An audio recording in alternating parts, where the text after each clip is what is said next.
Ó, boa tarde, gente.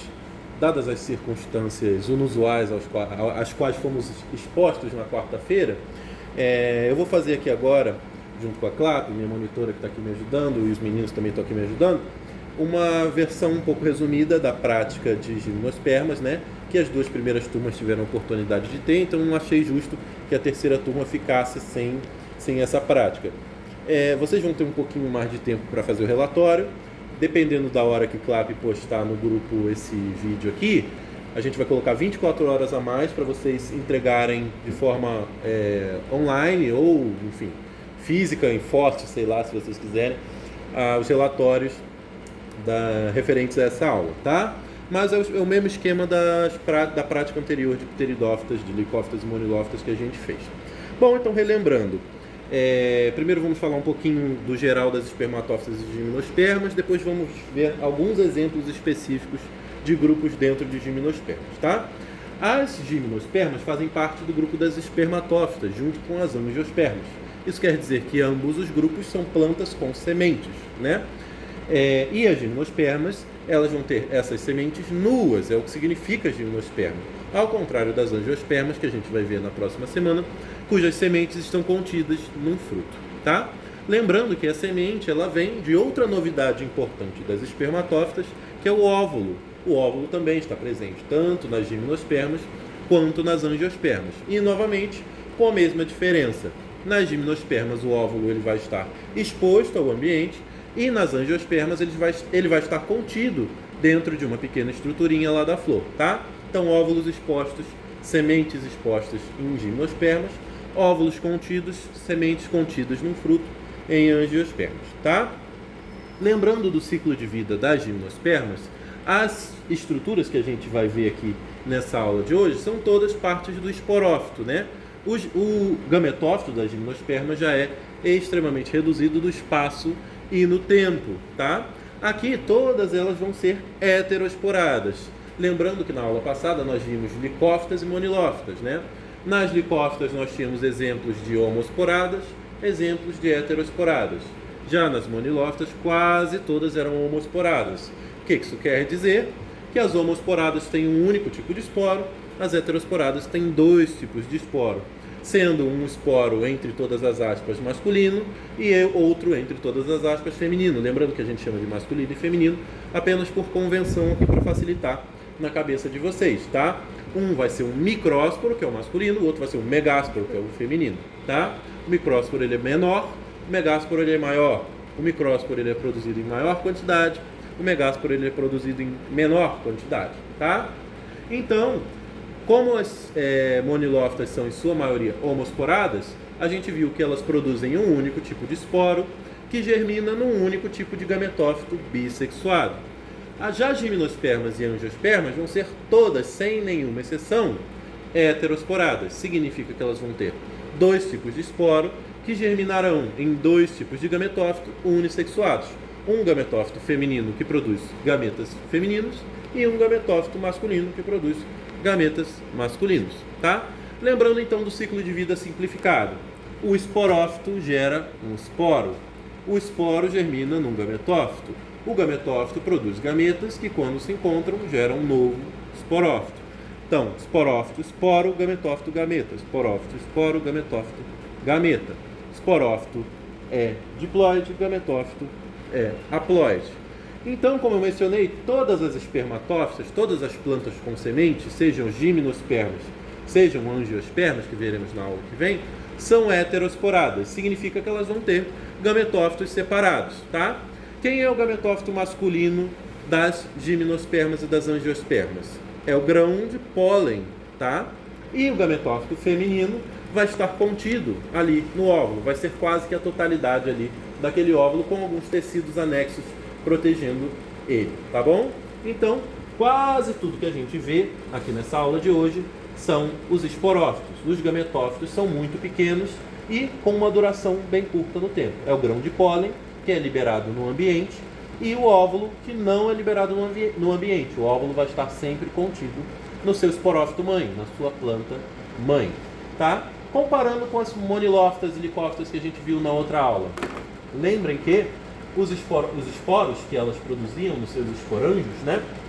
Esses esporos eram liberados no ambiente e no ambiente eles, independentemente do esporófito, germinavam num gametófito, tá? Esse gametófito, então, por mais que fosse de vida curta, por mais que não fosse a fase predominante já das monilófitas e licófitas, ele ainda era nutridependente. Ele estava lá no solo, por exemplo, muitas delas fotossintetizantes, uma pequenina, mas ainda assim uma plantinha, tá? Visível, tá bom? Já aqui, não. Apenas o gametófito masculino vai ser liberado no ambiente. Apenas o grande pólen vai ser liberado no ambiente e ele vai voar até chegar num óvulo, né? Seja levado pelo vento, seja levado por um animal, por exemplo, tá? Lembrando que as gimnospermas vão ser, em sua maioria, polinizadas pelo vento. Não todas, mas em sua maioria. Já a parte feminina, lembra da comparação, brincadeira que eu fiz na aula? As gimnospermas e angiospermas são mães muito superprotetoras, principalmente com as filhas meninas. O esporo vai ficar totalmente contido na planta-mãe, não vai ser jogado no ambiente. O gametófito feminino, né, que está ali no óvulo, ele não vai ser liberado no ambiente, ele vai ter toda a sua existência contida na planta-mãe. Então, esporângio, esporo, gametófito e gameta feminino jamais sairão da planta-mãe, tá bom? Então, o grão de pólen ele tem que voar e chegar até esse óvulo para que ocorra a fecundação. Esse é o geralzão das espermatófitas e do seu ciclo de vida. Lembrando diferenças das gimnospermas para as angiospermas, aqui a gente não vai ter o óvulo contido numa estrutura protetora, não vai ter, consequentemente, a semente contida numa estrutura protetora. Aqui nós temos, por exemplo, mais escuros aqui nessa estrutura, os óvulos de uma gimnosperma. Nada foi tirado aqui do redor deles, eles são expostos ao ambiente. E depois de fecundados virarão uma semente, também exposta ao ambiente, nunca contida num fruto, porque ela é uma gimnosperma. Essas são as características gerais das gimnospermas, tá? Vamos ver agora alguns dos grupos principais das gimnospermas. Nós não vamos ver todos os grupos de gimnospermas, nem vamos ver uma diversidade tão grande quanto, por exemplo, nós vimos de monilófitas, ou quanto, por exemplo, nós iremos ver de angiospermas, por dois motivos principais. Um é que as gimnospermas são um grupo não tão rico taxonomicamente, né? Se comparado às samambaias e às angiospermas. Tem uma menor diversidade de gimnospermas. E um segundo motivo é que a maior parte das gimnospermas não tem a diversidade delas no Brasil, tá? Vão estar principalmente nas zonas temperadas do hemisfério norte, tá bom? Então, hoje nós vamos ver apenas 3 classes das gimnospermas. A primeira delas, que a Clap já está filmando aqui com a mão doendo há um tempão, é a classe Cicadópsida, tá? Então, foca aqui então um pouquinho na etiqueta para que eles consigam ler. Aqui nós estamos vendo um exemplo da família Cicadaceae. O que Cicadópsida tem de diferente? As folhas de Cicadópsida, em primeiro lugar, são folhas compostas. Tudo isso aqui é uma única folha formada de partezinhas menores que se chamam folíolos, tá? Todas as demais gimnospermas que não as cicadopsidas têm folhas simples. As cicadopsidas têm folhas compostas. Não sabemos exatamente se essa é a característica mais ancestral das espermatófitas, mas é uma possibilidade grande, visto que muitos daqueles grupos fósseis que a gente viu na aula teórica também têm folhas compostas, assim como as samambaias, né? Então talvez, não tem como a gente saber exatamente, mas talvez a característica ancestral das espermatófitas fosse ter folhas compostas, como as cicas. Essas aqui que a gente tem aqui, as cicadáceas, elas não são nativas do Brasil, são nativas do leste da Ásia, mas são muito cultivadas aqui no nosso país. Na própria UERJ, se vocês derem uma caminhada, vocês vão encontrar uma ou outra cica. Elas têm uma aparência um pouquinho de palmeira, né? Mas não são próximas das palmeiras, que são angiospermas. As cicadáceas são mais próximas dos pinheiros, né? Que tem folhas simples, diferente dessas folhas compostas aqui, do que das palmeiras e outras angiospermas, tá? Outra característica importante das cicadópsidas é que elas são dioicas. O que dioico significa? Vem de duas casas. Oico significa casa, duas casas. Ou seja, numa planta, num indivíduo, a gente vai ter as estruturas masculinas, no outro indivíduo a gente vai ter as estruturas femininas. Então, falando de forma muito simplificada, só para facilitar o aprendizado, a gente tem uma planta macho e uma planta fêmea, né? Uma planta que vai produzir apenas óvulos, uma planta que vai produzir apenas pólen, tá bom? Nesse caso aqui da nossa aula, a gente tem apenas uma planta feminina de exemplo, tá? A grande maioria das gimnospermas vai ter as suas estruturas reprodutivas organizadas em estróbilos ou cones. Pegando aqui só de exemplo de uma outra gimnosperma que a gente ainda vai ver, são os cones dos pinheiros, né? Que a gente vai ver em detalhe daqui a pouco quando formos falar dos pinheiros. Mas a grande maioria das gimnospermas vai ter as suas estruturas reprodutivas organizadas nesses estróbilos. O que é um estróbilo? Estróbilo é a porção terminal de um caule, tá? Que vai conter os esporângios, seja masculinos, seja femininos, a depender da espécie, a depender da planta, se é monóica, se é dioica, tá bom?